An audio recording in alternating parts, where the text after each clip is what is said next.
c'était un moment important parce que nous avons une réalisatrice importante avec nous, Clara Roquette, dans une salle emblématique, Cosmopolis, dans un lieu qui commence à être habité par Goya et sur Disparates. Donc avec Clara, en attendant de commencer la rencontre, on était en train de regarder l'œuvre de Goya, donc je pense qu'elle est inspiratrice aussi sans doute pour le débat. Donc voilà, je voudrais d'abord la remercier d'être venue. Elle a dit avant de commencer la séance l'émotion de voir une salle pleine, ce qui est important, de vous voir sans masque. Et puis je pense que c'est un film qui va donner lieu à des débats, donc je ne voudrais pas vraiment monopoliser la parole. Simplement, tout à l'heure, j'ai oublié quand même une information qui est très très importante, c'est que ce film fut sélectionné pour la semaine de la critique à Cannes. Et je pense que Clara n'a pas pu aller présenter le film, donc elle va en parler sans doute après. Et puis également, comme on était toujours pressé par le temps, j'avais oublié quelque chose qui me paraît aussi important, c'est que finalement, Clara, j'avais dit qu'elle avait écrit 2 scénarios, mais aussi il y a un court-métrage, El Adiós de 2015, et qui a un lien sans doute important aussi avec le long-métrage Libertad que vous venez de voir. Donc, il y a des éléments, des thématiques qu'on va retrouver aussi dans le long métrage, la question de la préadolescence, la question de ces personnes qui consacrent leur vie à s'occuper des personnes âgées ou malades, etc. Donc des sujets qui lui tiennent à cœur. Et donc, sans doute, je suis sûre qu'elle va en parler, et vous aussi. Donc je vais lui donner la parole pour situer peut-être davantage le film, maintenant que vous l'avez vu. Muchas gracias. Me hace mucha ilusión este debate, aparte en esta sala tan increíble, con esta exposición tan increíble. La verdad es que yo llevo mucho tiempo hablando de libertad y lo que más me interesa es escucharos a vosotros, así que os doy la palabra para que me comentéis o preguntéis cualquier cosa que os haya llamado la atención de la película. Alors d'abord, ça lui fait très plaisir d'être ici pour ce débat, dans cette salle avec cette expo si incroyable. Ça fait beaucoup de temps qu'elle s'exprime sur le film, sur Libertad, et en fait, ce dont elle a envie, c'est de vous laisser la parole pour que vous fassiez des questions, posiez des questions, fassiez des commentaires. Si l'un d'entre vous veut poser une question. Il y a des micros qui...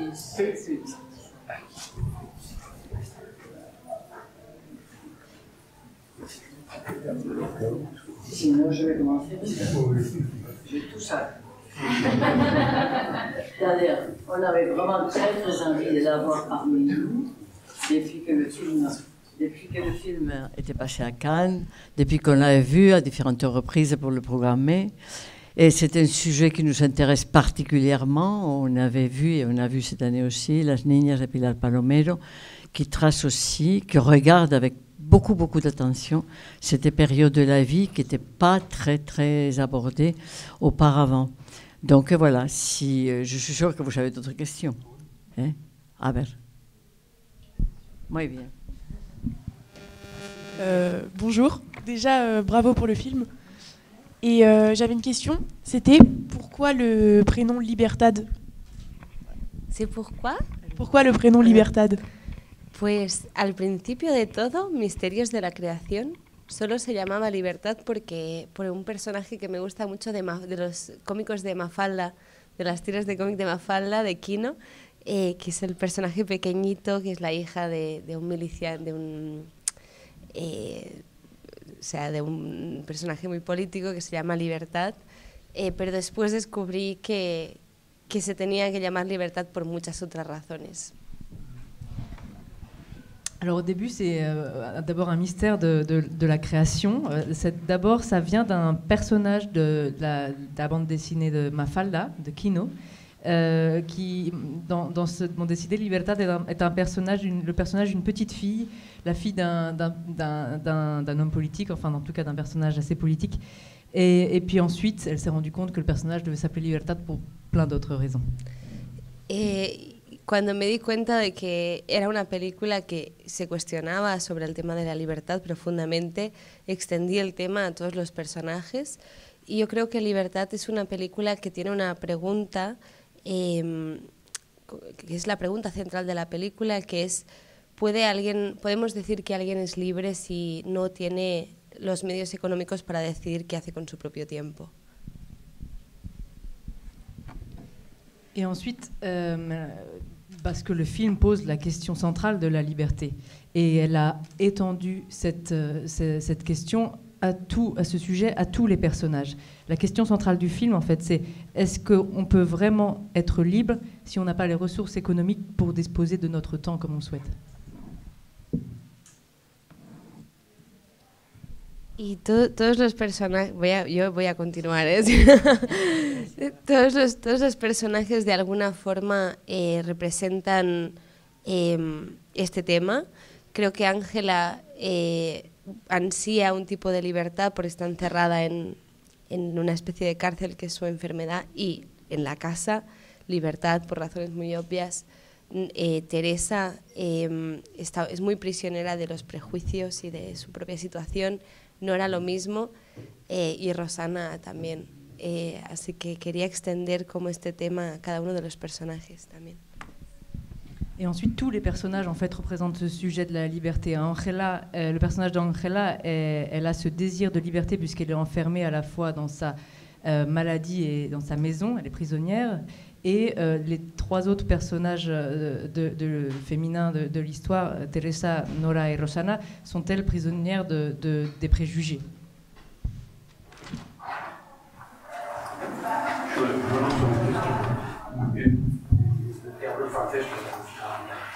Et je crois savoir qu'au départ, tu avais deux histoires différentes et qu'ensuite tu as fondu pour faire une seule histoire. Tu peux nous parler de ton option, du scénario? Libertad, al principio no era un solo guión, eran dos guiones distintos. Yo empecé escribiendo el guión de Libertad desde el punto de vista de Libertad, y era un guión que se llamaba Libertad también, que narraba el reencuentro de Libertad con su madre. Y en paralelo estaba escribiendo otro guión que se llamaba Todos esos veranos, que contaba la historia de Nora con su familia en este verano en el que todo se termina, la inocencia, el matrimonio de sus padres y la vida de su abuela. Y ahora os cuento la segunda parte.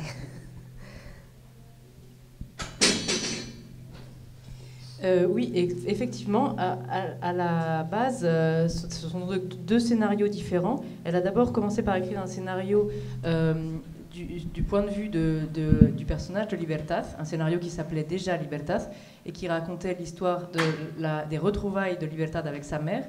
Et il y avait un deuxième scénario qui s'appelait Tous ces étés et qui se concentrait sur l'histoire de Nora et de sa famille, de cet été qui représente la fin à la fois de l'innocence de Nora, du mariage de ses parents et de la vie de sa grand-mère.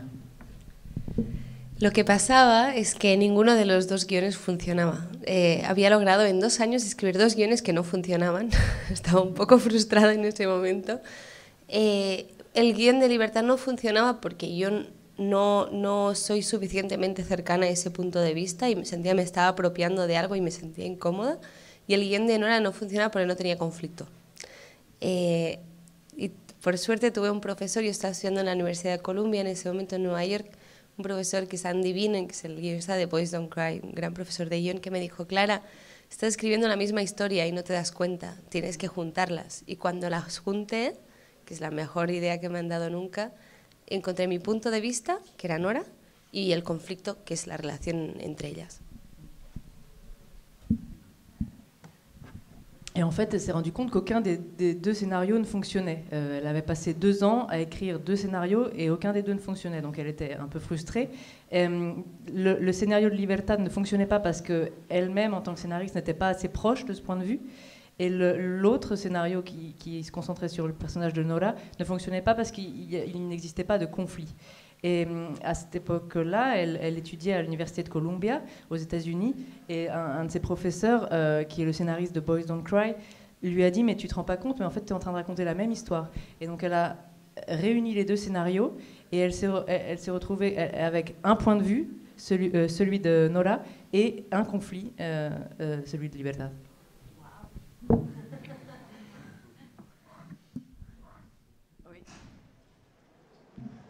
qui me concerne, premier point, les préadolescents, c'est jusqu'à 11-12 ans. Hein. Au-delà, c'est l'adolescence. Moi, ce qui me frappe dans ce film, j'ai plus qu'un problème sur la préadolescence, j'ai vu un problème de la juxtaposition des différentes sociétés qu'on trouve en Espagne. Il est quand même très frappant de voir qu'il y a une quarantaine d'années, en Espagne, vous ne voyez pratiquement pas d'immigrés subsahariens, on voit maintenant, on a vu dans un premier temps arriver, dans le cadre de l'Hispanidad, c'est-à-dire une politique officielle de facilitation de l'immigration sud-américaine. On a vu arriver les Latinos, qui sont appelés les Latinos, et on a vu après les Chinois.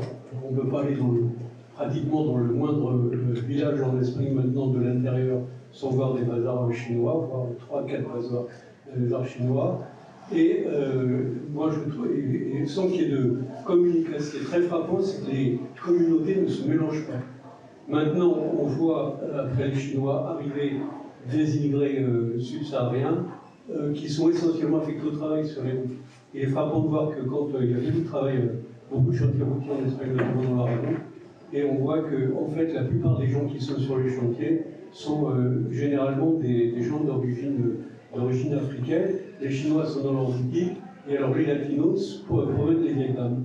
C'est-à-dire que pratiquement, on a véritablement l'impression que les femmes, notamment les immigrés, femmes de l'Amérique du Sud, sont affectées vraiment à la prise en charge des personnes âgées, notamment lors de la promenade du soir, dans quelques villes d'Espagne d'ailleurs que ce soit, sans qu'il y ait véritablement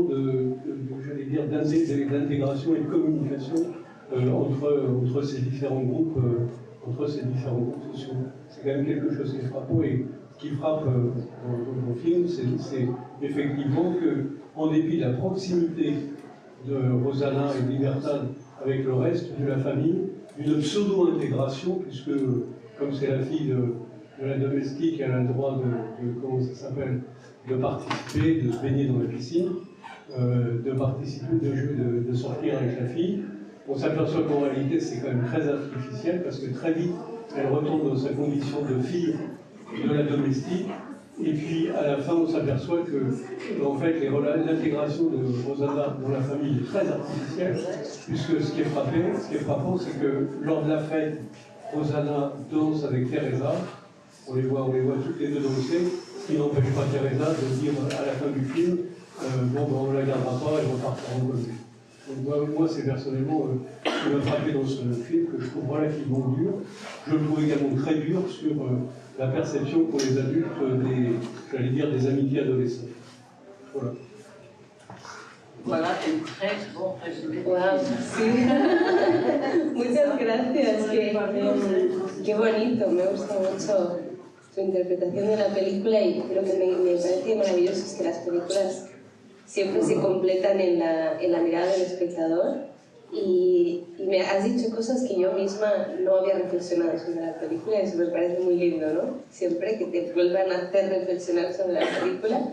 Hay una cosa sobre lo que has dicho que me llama la atención, es que es cierto que España es un país muy clasista y muy racista en muchas cosas, de una forma sutil que a veces es súper abierta, ¿no? Y yo quería capturar el clasismo y el sutil racismo en una burguesía aparentemente progresista. Eso me interesaba. Estoy hablando mucho.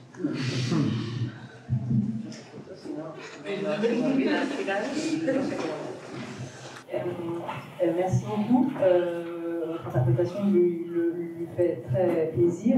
Ce qu'elle aime particulièrement, c'est qu'effectivement le film est souvent complété par le regard du spectateur. Et vous avez fait des réflexions sur le film qu'elle-même n'avait peut-être pas eues. Et ce qui est vrai, ce qu'elle retient de votre intervention, c'est qu'effectivement l'Espagne est un pays classiste et raciste, alors d'une façon subtile, c'est pas franc, mais ce qu'elle voulait vraiment décrire dans ce film, c'est ce subtil racisme et dans une bourgeoisie apparemment progresiste. Y al mismo tiempo me interesaba también reflexionar sobre cómo este clasismo y este racismo no están solo en la burguesía, sino, por ejemplo, hay una escena con los chicos del pueblo donde ellos se ríen de Moja, que es Mohamed, que es un chico marroquí, y se ríen de él porque no, dicen que no ha nacido en Girona, que sí que ha nacido en Girona. Moja ha nacido en Girona, es marroquí, pero ha nacido en Girona, ¿no? Entonces quería mostrar cómo se produce siempre este racismo con distintos estratos sociales, porque se reproduce, y que Nora, por ejemplo, hay un momento en el que les dice a la familia de Manuel y de Manolo, que el nombre Manolo ya es muy de un migrante andaluz llegando a España, llegando a Cataluña, que también es como, hubo un racismo también hacia ellos, les dice también sois como de la familia, ¿no? Como hay como que es otra forma de clasismo. Entonces se reproducen distintas esferas, no solo en una, porque al final es el racismo y el clasismo permean distintas capas de la sociedad, creo. Et en même temps, elle pousse la réflexion jusqu'à dire que ce racisme et ce classisme ne se retrouvent pas que dans la bourgeoisie, puisqu'il y a une scène où les jeunes garçons de la ville se moquent de l'un d'entre eux, celui qui s'appelle Moha, pour Mohamed, il se moque en disant que lui il est marocain, qu'il n'est pas né à Girona, alors que si, il est originaire du Maroc, mais il est né à Girona comme les autres. Et donc en fait, ce racisme se reproduit dans toutes les couches sociales. Et il y a une autre scène où Nola dit à Manolo, qui par ailleurs est un prénom typiquement des immigrés andalous qui ont émigré il y a plusieurs décennies en Catalogne et envers qui il y avait déjà un certain racisme. Et elle leur dit vous êtes comme de la famille. Et donc voilà, toutes ces petites choses montrent que le racisme est perméable à toutes les couches sociales. La question migratoire, bien sûr, représente. Je vais juste poser une question et puis passer éventuellement à d'autres sujets. Et pourquoi la Colombie? Est-ce que cet aspect-là était proche? Est-ce parce qu'il y avait déjà un regard sur cette communauté colombienne et puis leur insertion ou pas dans la société espagnole? Pues cuando estaba investigando y entrevistando a cuidadoras que trabajaban cuidando a gente mayor, sobre todo en Cataluña, que me centré mucho en el norte de Cataluña, que es de donde soy, la mayoría eran bolivianas, ecuatorianas o colombianas. Yo, por distintas razones personales, he tenido mucho más contacto con Colombia, tengo muchos amigos colombianos, he estado varias veces en Colombia y lo conozco mejor y sentía que lo podía contar mejor. Y esa fue la razón. También hubo una historia de las que me contaron durante ese proceso de entrevistas que me tocó especialmente, que fue de una mujer colombiana. Alors en fait, il se trouve que pendant tout le processus de recherche avant le film, elle interviewait des domestiques, des femmes qui s'occupaient de personnes âgées, surtout dans le nord de la Catalogne dont elle est originaire, et c'était essentiellement des femmes de Bolivie, d'Équateur et de Colombie. Et il se trouve qu'elle, personnellement, elle a plus de contact avec la Colombie, puisqu'elle a des amis, elle a plus de contact avec ce pays, donc qu'elle connaît mieux et qu'elle était susceptible de mieux raconter. Et par ailleurs, il y a une histoire que l'une des femmes interviewées lui a racontée, qui l'a profondément marquée, et qui était de Colombie.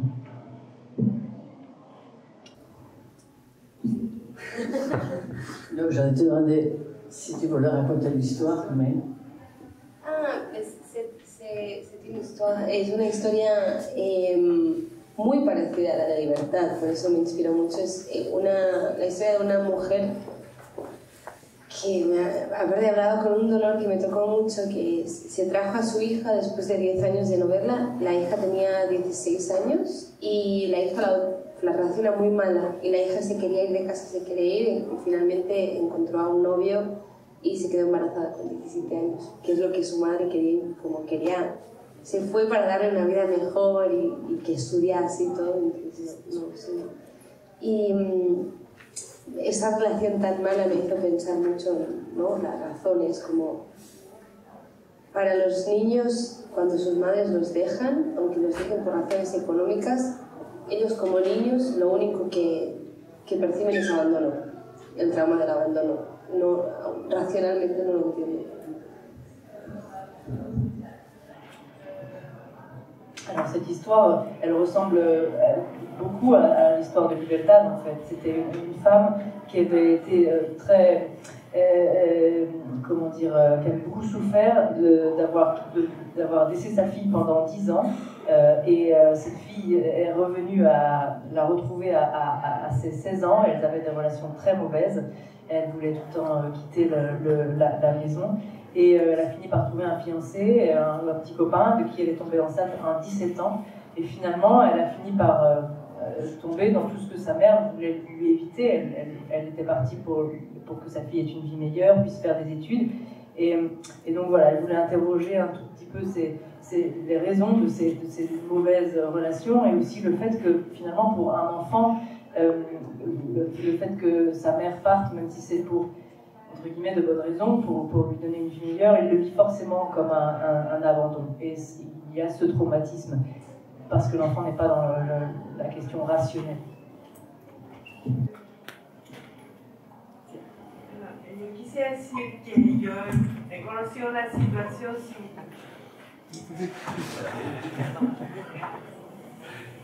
Quisiera decir que yo he vivido una situación un poco similar y a la vez diferente, porque en el mismo México, de donde yo vengo, se viven situaciones así, es decir, que parte de la población de origen indígena se ve, digamos, esclavizada por otra parte de la población. Gran parte de mi familia son de origen español, emigraron al siglo XIX seguramente porque vivían en una gran pobreza, pero al llegar a México, hicieron América, cambiaron de condición y recordaron que eran españoles y otra vez se volvieron muy racistas. Tengo que decir la verdad, mi misma madre, siendo que yo por parte de mi padre soy más bien, pues mucha gente me decía tienes cara de india, y mi familia por parte de mi madre eran todos españoles, y aunque modestos llegamos a tener servidumbre, unas chicas indígenas que al llegar a casa ni siquiera hablaban castellano, ¿no? Y que yo muchas veces que mi madre trabajaba toda la tarde me sentía muy sola y yo me sentía muy amiga de estas niñas, que eran niñas, y me decían no te iguales con ellas, pero yo no veía por qué, porque me sentía igual, me sentía como hermana y me enseñaban canciones en náhuatl. También tuvimos una que abandonó a su hijo para venir a trabajar porque tuvo un chiquillo sin casarse y en el pueblo era una pena, y llegó, no sabía tampoco hablar el castellano. Y yo no entendía cómo, por qué esas personas no eran consideradas igual que nosotros, ¿no? Porque en la misma familia, y a la vez, como dicen, tenían su regalo de Navidad, las mandaban a la escuela, las mandaban al catecismo, y por otra parte me decían, no son igual. Entonces, no, esa injusticia yo la sentí, y ese racismo de esos españoles que emigraron por cuestiones de miseria, y al llegar allá volvieron a ser los dueños y los patrones y otra vez despreciaron al indígena. Y esto se sigue perpetuando. Y también de clases sexistas.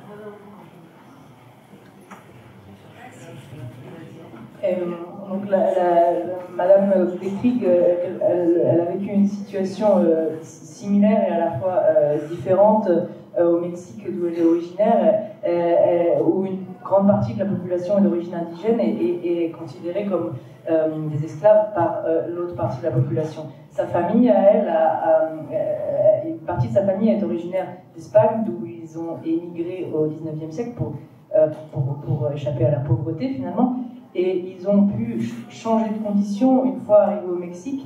Et du coup, ils ont retrouvé la condition d'Espagnols et ont fait preuve, il faut le dire, d'un certain racisme. Sa propre mère, à elle, et son père, d'un autre côté, était d'origine indigène.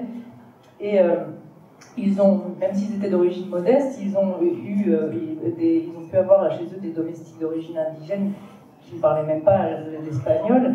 Et elle, qui éprouvait beaucoup de solitude dans son enfance, était amie de ces jeunes filles. et on lui disait non, elles sont pas comme toi, elles sont pas à ton égal. Et pourtant, elle se sentait comme elle. Et ils avaient des cadeaux à Noël, ils allaient à l'école, mais malgré tout, elle ressentait cette injustice, ce racisme de ces Mexicains d'origine espagnole qui avaient quitté l'Espagne pour des raisons racistes, mais qui reproduisaient exactement les mêmes schémas une fois au Mexique. Es muy impresionante que te acuerdes de todo.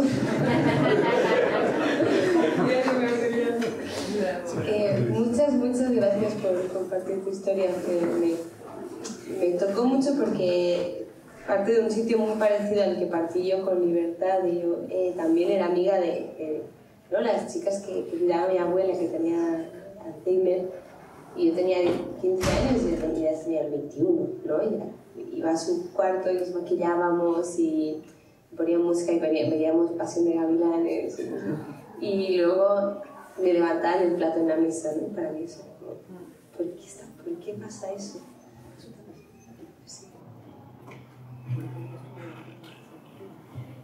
Merci beaucoup d'avoir partagé votre histoire. Très touchée de voir qu'effectivement c'est très proche à ce qu'elle décrit dans Libertad.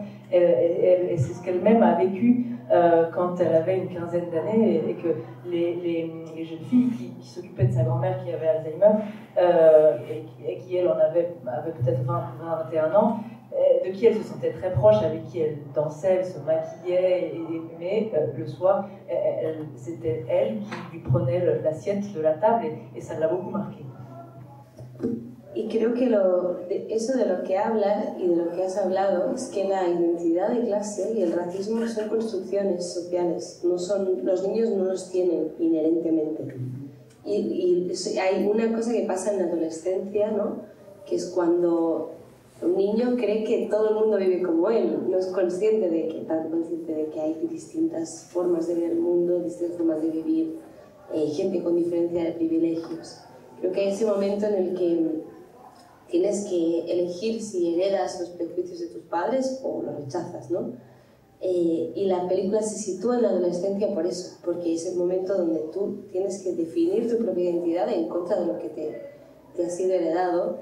Hay un personaje...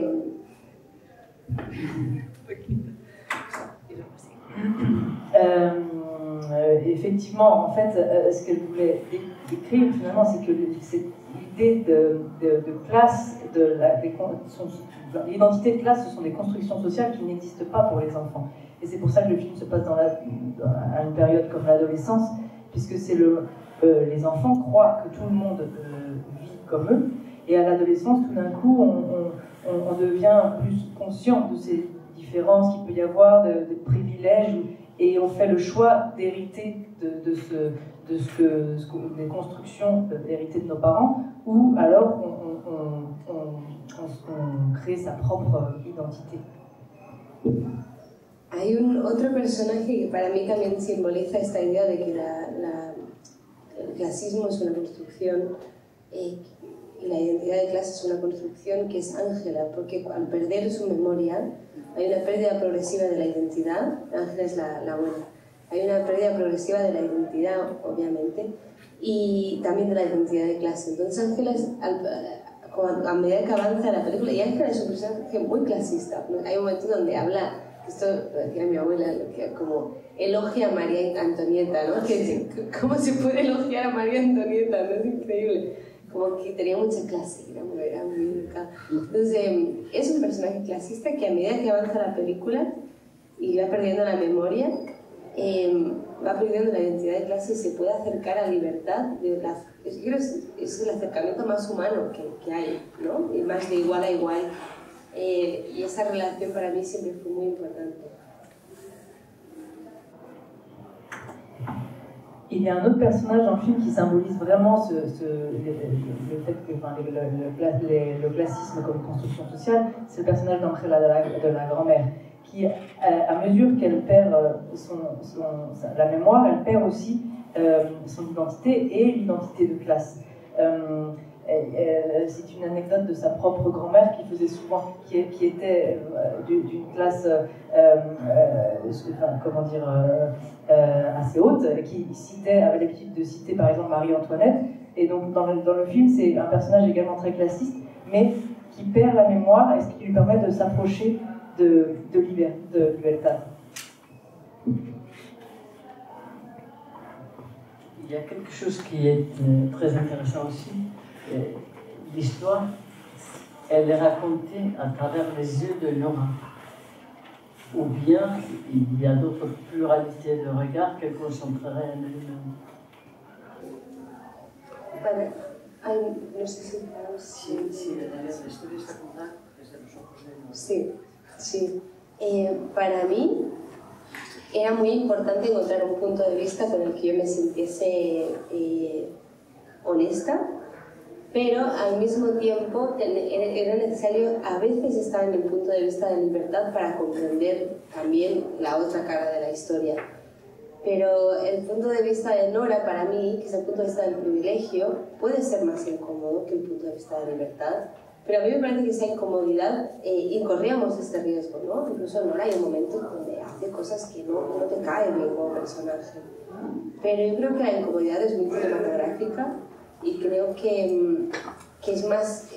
te pone en una posición más difícil como espectador estar en el punto de vista de libertad que estar en el punto de vista de Nora, y creo que también es un punto de vista menos habitual. Sí.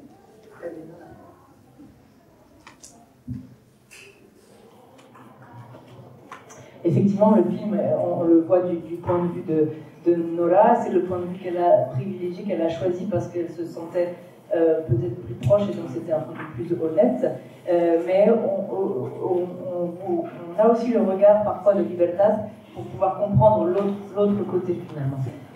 Le point de vue de Nora, c'est le point de vue privilégié, donc c'est aussi le point de vue plus confortable, même si parfois le personnage de Nora fait des choses qui peuvent nous irriter, enfin avec lesquelles on n'est pas d'accord.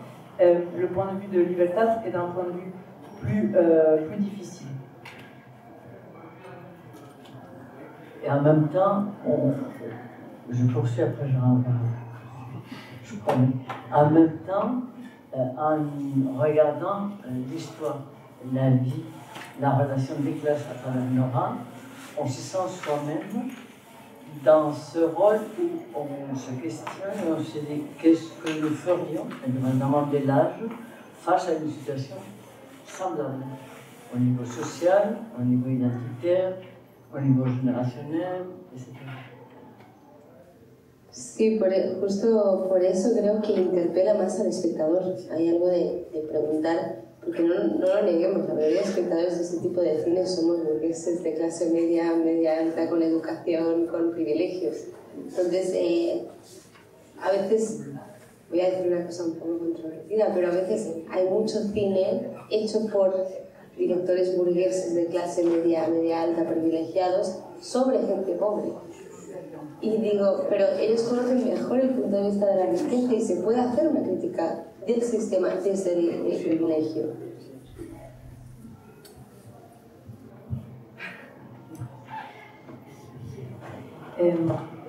Effectivement, c'est sûrement un point de vue qui interpelle le plus le spectateur. En fait, on est dans le point de vue de bourgeois, de classe moyenne, privilégié, et elle s'était rendue compte que beaucoup de films sont réalisés par des réalisateurs qui viennent qui sont des bourgeois de classe moyenne, mais qui font des films sur des gens pauvres. Et elle s'est dit, mais on peut faire une critique. La critique est possible depuis le point de vue finalement de cette classe privilégiée. Sinon, je continue. Parce que maintenant que le jury n'est pas là, on peut se donner à cœur joie et dire son avis, parce que dans les salles, quand les films sont en compétition et le jury est là, on ne peut vraiment pas donner son avis. Et il y a une question aussi qui interpelle, c'est la question de l'architecture de la maison. Cette histoire des portes, où on ne peut pas repasser ces plans, ces séquences, etc. On a l'impression que l'architecture de la maison elle est aussi une architecture qui conditionne cette distribution des classes, et non seulement de génération. Peut-être que je suis fantasmée à cette distribution. No, pero hicimos un casting de casas. Vimos muchas casas, casas yendo por casas con enormes precios, que me gusta esto. Justo lo que nos gustó mucho de esta casa es que el juego de perspectivas, ¿no? Que tenía, desde una habitación podías ver muchas otras y que había muchas puertas y muchos marcos. Y a mí me gusta mucho enmarcar los personajes en puertas, ¿no? Y jugamos mucho con los marcos para atraparlos en una realidad determinada o liberarlos cuando quisiéramos. Y jugamos mucho con los términos también. Y con esa sensación de nunca siempre hay algo pasando en otro lugar, que es un poco, para mí el inicio de la película con el velo es correr el velo de lo que normalmente no miramos, ¿no? Como vamos a mirar a esta otra realidad ahora, la que contamos siempre y ya la hemos mirado mucho. En la película se da mucho este juego, me gusta mucho, creo que. Effectivement, ils ont pu réaliser un casting de maisons pour le film. Donc, on a pris beaucoup de plaisir à faire des visites de maisons, de grandes maisons superbes. Et ce qui l'intéressait, effectivement, et c'est pour ça qu'ils ont choisi celle-ci, c'était de pouvoir jouer avec les perspectives. Le fait que depuis une pièce, on pouvait en voir beaucoup d'autres. Et la présence de portes et de jouer avec les portes et les encadrements de portes. Ça permettait de montrer qu'il se passait toujours autre chose dans d'autres lieux. Par exemple, la première scène du drap est aussi une façon de montrer que on tire le drap pour regarder vers une autre réalité. Et elle a beaucoup aimé jouer avec ça. Il y avait une question.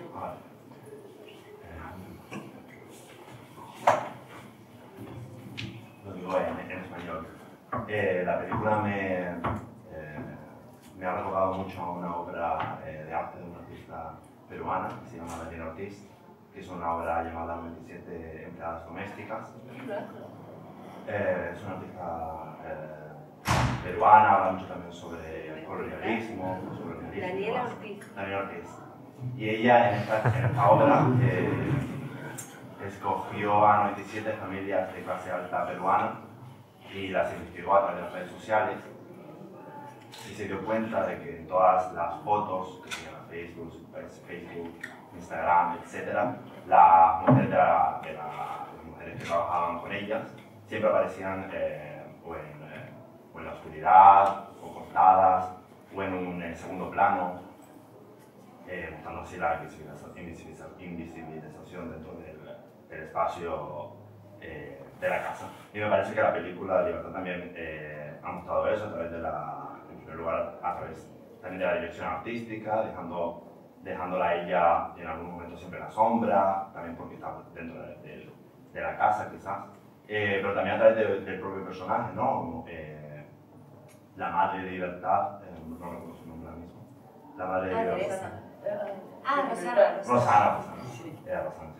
Rosana al final es un personaje que no cuenta mucho, ¿no? Que siempre se mantiene como en silencio, que está también silenciada por los demás.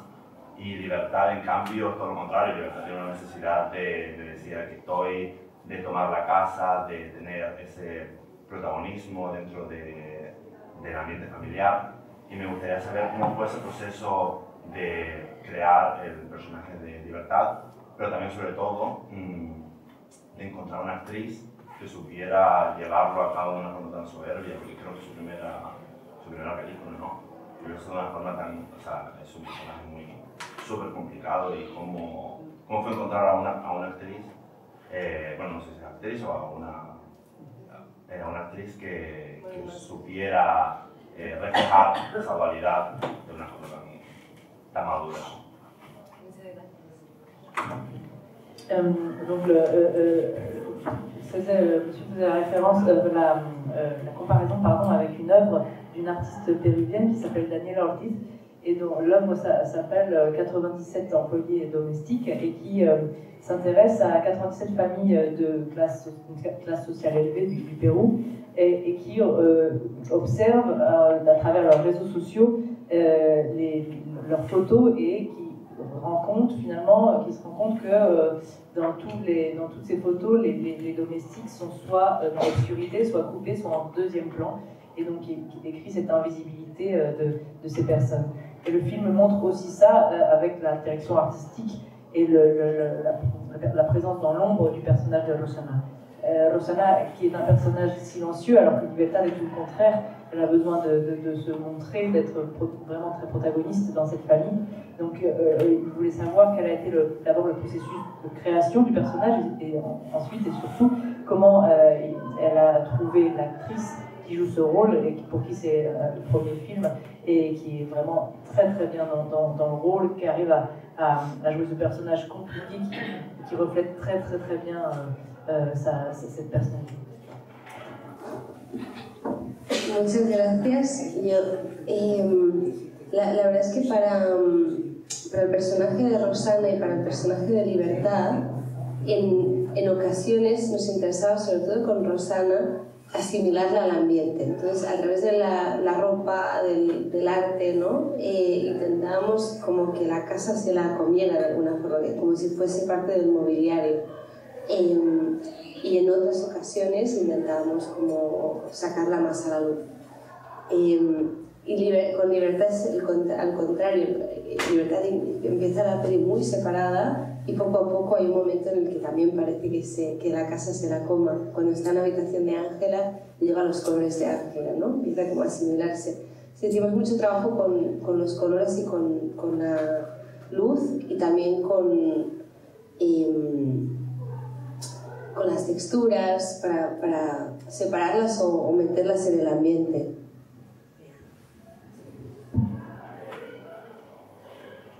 Effectivement, il y a un vrai travail avec les personnages de Rosana et Libertad. Pour le personnage de Rosana au départ se fond dans l'ambiance, dans le décor, à travers les costumes, à travers le travail artistique. Elle fait partie des meubles presque. Et à certains moments où il y avait cette volonté de la mettre par contre en lumière.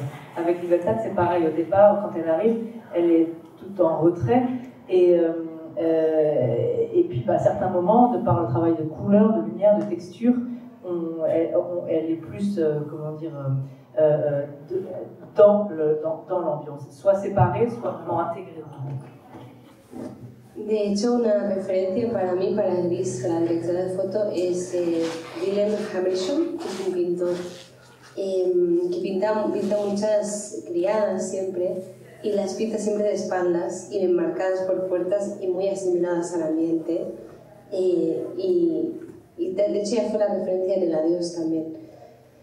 Y en el caso, hablando de Nicole García, que hace de Libertad, fue la verdad un pequeño milagro encontrar a Nicole, porque decidimos hacer street casting en Colombia, porque yo quería que fuese una actriz, una profesional con una experiencia de vida similar a Libertad. Entonces nos fuimos a barrios complicados de Medellín y un día encontraron a Nicole patinando por la calle y tenía todo el pelo azul y como los hoyuelos y esa mirada que tiene.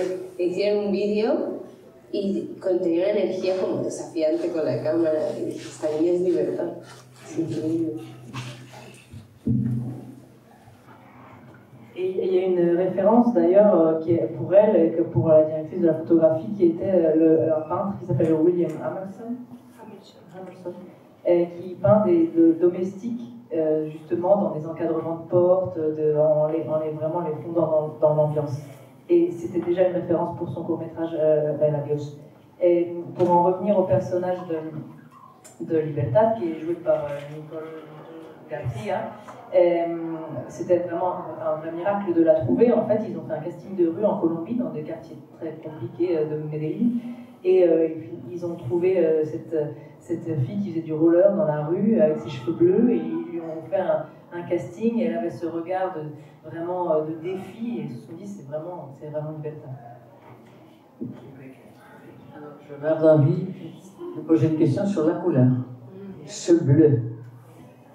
La symbolique du bleu, parce que je suis sûre que ce n'est pas le hasard. De hecho, hay una parte de Nicole, cuando la conocí, tenía el pelo azul. Ella se hacía llamar Lady Blue y tenía una obsesión con el azul. Y yo no estaba segura de que me gusta mucho el azul y está muy presente en la película. Pero acaba de salir, no hacía tanto, La vida de Adele. Y tenía el pelo, y era como, que es como demasiado parecida, ¿no? Entonces le pregunté si se lo podría tener de otro color y me dijo que si tenía que llevar el pelo de un color que no fuese azul no hacía la película. Entonces decidimos, en vez de que fuera porque llevaba todo el pelo azul, decidimos dejarle solo como la parte de abajo y así no era tan parecido. No la habría hecho, ¿eh? C'est drôle parce que quand elle a rencontré l'actrice Nicole, elle avait effectivement les cheveux bleus, elle se faisait surnommer. Elle se faisait surnommer Lady Blue et elle était vraiment obsédée par le bleu. Elle n'était pas très sûre que c'était une bonne idée, même si elle aime le bleu et que c'est une couleur très présente dans le film. Mais en fait, c'était vraiment juste après le sortie du film La vie d'Adèle, et elle trouvait que vraiment c'était trop ressemblant. Ils ont dit à l'actrice, à Nicole, écoute, est-ce que tu serais peut-être pour te changer la couleur de cheveux? Elle leur a répondu, si je dois faire le film si je dois changer ma couleur de cheveux, je ne ferai pas de film. Donc ils se sont mis d'accord pour que finalement ce soit juste des pointes qui soient bleues, pour pas qu'ils soient trop ressemblants. Fuerza de la naturaleza, Nicole García. C'est l'essence de la nature. Mais au début, elle n'a pas les cheveux bleus, enfin, j'ai pas vu les cheveux. Oui, mais c'est seulement ici, des points. Moi, je ne l'ai vu qu'à la fin. Il y a la piscine, il y a beaucoup de... Sí, usted le vendrá hay una pintura también muy importante que la encargamos para la película, que es una pintura azul que representa el mar, que tiene una luna roja, que ella la está mirando al principio, y que para mí esa pintura simboliza de alguna forma como la idea del mar, la libertad, ¿no? Como que ella ve como capturada en una pintura. Son esas pequeñas cosas que después nadie se fija, pero nosotros las metemos en las películas. Et il y a aussi une peinture qui est assez très importante dans le film, qui a été commandée expressément pour le film, et qu'on voit au début, que voilà, ce tableau bleu avec une lune rouge et qui pourrait symboliser la liberté. Ce sont toutes ces petites choses que le spectateur, qui échappent peut-être au regard du spectateur, mais qui sont très importantes pour eux. Alors,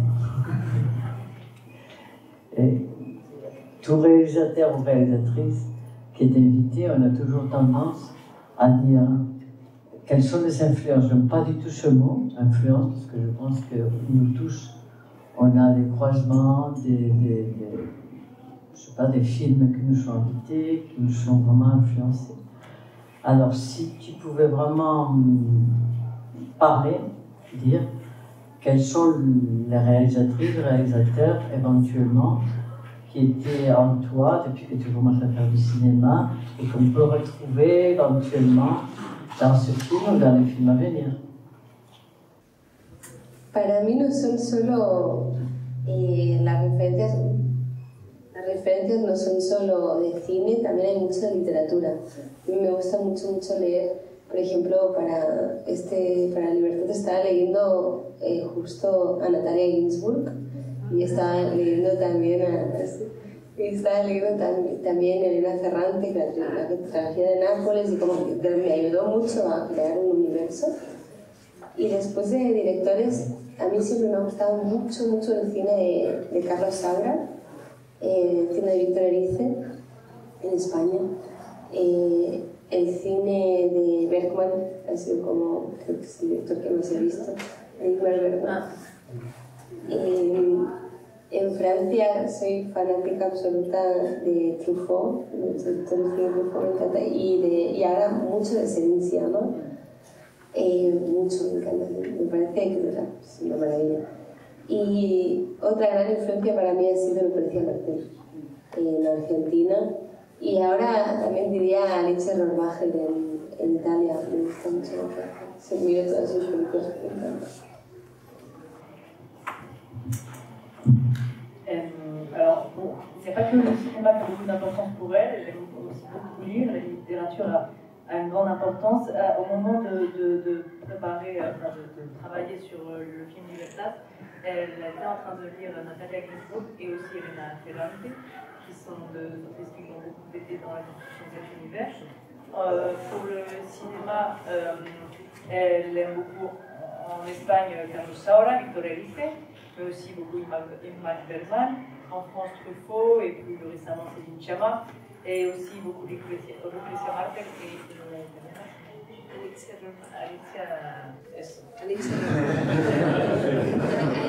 Alicia Rohrwacher a fait un film que j'ai beaucoup aimé, c'était Lazzaro Felice. Ah.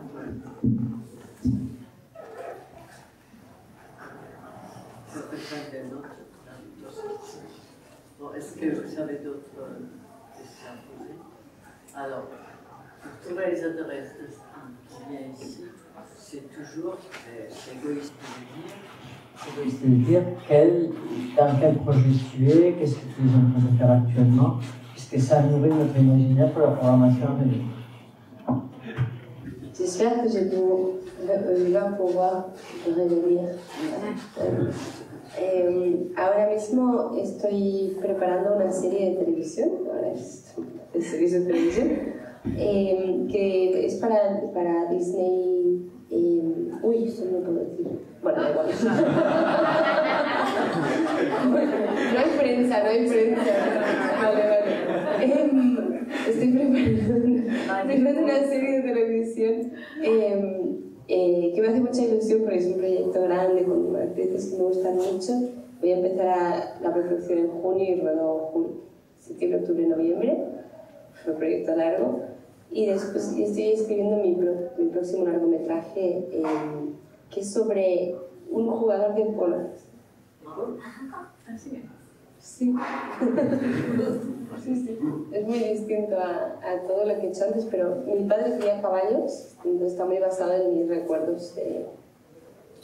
Hice un cortometraje antes que se llama Las buenas nenas, que es sobre ese mundo, no del polo, sino de cría de caballos. Y ahora tenía ganas de hablar como del mundo en el que crecí. Alors, elle travaille en ce moment sur une série de télévision, un grand projet avec des actrices qu'elle aime beaucoup et dont elle va faire le tournage entre septembre et novembre prochain. Et elle est en train d'écrire également son prochain long métrage qui est sur un joueur de polo, donc c'est un univers très différent de ce qu'elle a pu faire jusqu'à présent, même si elle a déjà fait un cours un court métrage sur le monde des chevaux puisque son père avait des chevaux. Donc voilà, elle avait envie de raconter un peu l'univers dans lequel elle a grandi. Donc, si vous n'avez pas d'autres questions, je vais remercier Clara, vous remercier vous, et on se retrouve tout à l'heure et dans les jours à venir dans les salles du cinéma, parce que Clara, qui n'avait pas pu être présente au Festival de Cannes, et je crois que tu avais dit... J'avais Covid. Ouais, elle avait dit une phrase, je regrette de ne pas être ici, parce que pour moi, les films qui ne passent pas en salle, ce sont comme des films fantômes. Je crois que c'est une citation comme ça que j'avais retenue de ces déclarations. Donc voilà, c'est pour ça qu'on fait le cinéma. Et merci beaucoup et à très très bientôt.